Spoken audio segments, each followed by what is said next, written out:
Bonjour Simon Serroussi. Bonjour. Et merci d'être avec nous. Vous êtes le porte-parole de l'ambassade d'Israël à Paris. Je voudrais d'abord avoir votre réaction, Simon Serroussi, à la décision saoudienne annoncée ce matin d'ouvrir son espace aérien à tous les transporteurs et donc également aux compagnies israéliennes.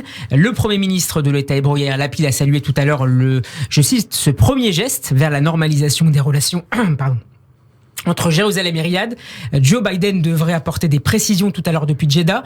En quoi cette annonce est-elle, selon vous, importante pour les intérêts stratégiques, diplomatiques et économiques de l'État d'Israël ?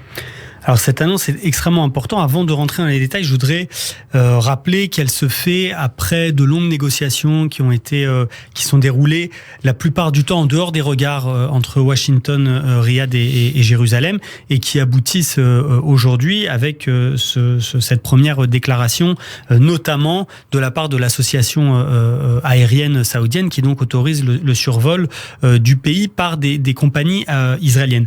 C'est au-delà de la décision qui va permettre à des sociétés israéliennes, à des compagnies aériennes israéliennes, à El Al d'aller notamment en Asie de manière plus rapide et moins chère, etc.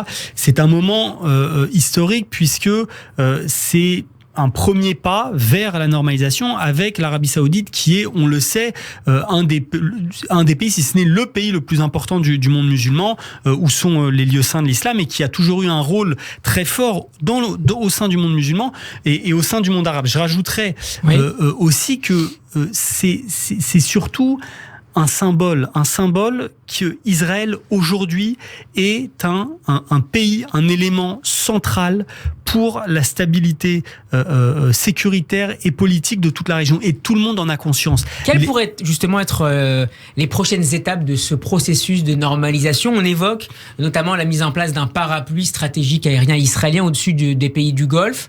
C'est envisagé en effet ?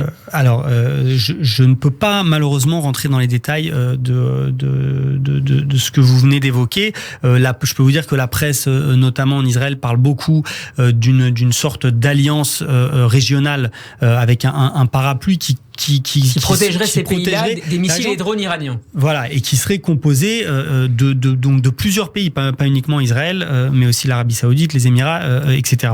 Pour le moment, ce sont donc des choses qui ont été évoquées dans la presse israélienne. Mais surtout, ce qui est important de comprendre, c'est un changement de paradigme réel. C'est-à-dire qu'aujourd'hui, Israël a une telle place d'un point de vue stratégique, économique, mais aussi scientifique, militaire, des renseignements dans la région, que tous les pays qui œuvrent à la stabilité sécuritaire, stratégique et économique de la région sont obligés de passer par Israël, sont obligés de prendre en compte Israël, de discuter avec Israël.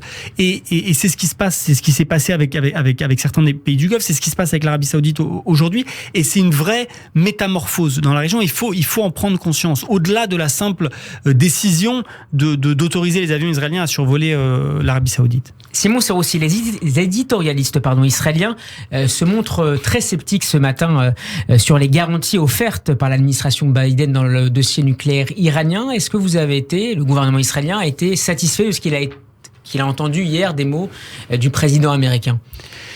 Écoutez, c'est très difficile d'être satisfait de quoi que ce soit quand dans notre région il y a un pays qui essaye de se procurer des armes de destruction massive, l'arme nucléaire, et qui en même temps dit de manière extrêmement claire qu'il n'accepte pas notre existence. Et la diplomatie n'est pas suffisante, pour reprendre les mots de Yair Lapid ? Nous regardons les faits. Ça sera suffisant quand l'Iran aura été stoppé dans sa course vers le nucléaire. Si ça se passe par la diplomatie, c'est évident que c'est quelque chose d'extrêmement positif, et nous sommes pour. Malheureusement, tout nous a montré jusqu'à présent que la diplomatie n'était pas suffisante. Nous sommes, et je tiens à le dire, extrêmement satisfaits, reconnaissants de la déclaration de Jérusalem qui a été signée hier entre le président Biden et notre Premier ministre Yair Lapid, qui stipule notamment de manière extrêmement claire que les deux pays s'opposeront à un Iran nucléaire en utilisant tous les moyens à leur disposition. C'est une déclaration extrêmement forte. Maintenant, vous savez, Israël, on est le seul pays occidental au cœur du Moyen-Orient qui est menacé tous les jours et qui fait l'objet de désirs de destruction de l'Iran. Donc nous ne pouvons pas être satisfaits, nous ne pouvons pas être tranquilles tant que cette menace existe et persiste. Merci beaucoup Simon Serroussi d'avoir été avec nous. Je rappelle que vous êtes le porte-parole de l'ambassade d'Israël à Paris. Shabbat Shalom. Shabbat Shalom, merci.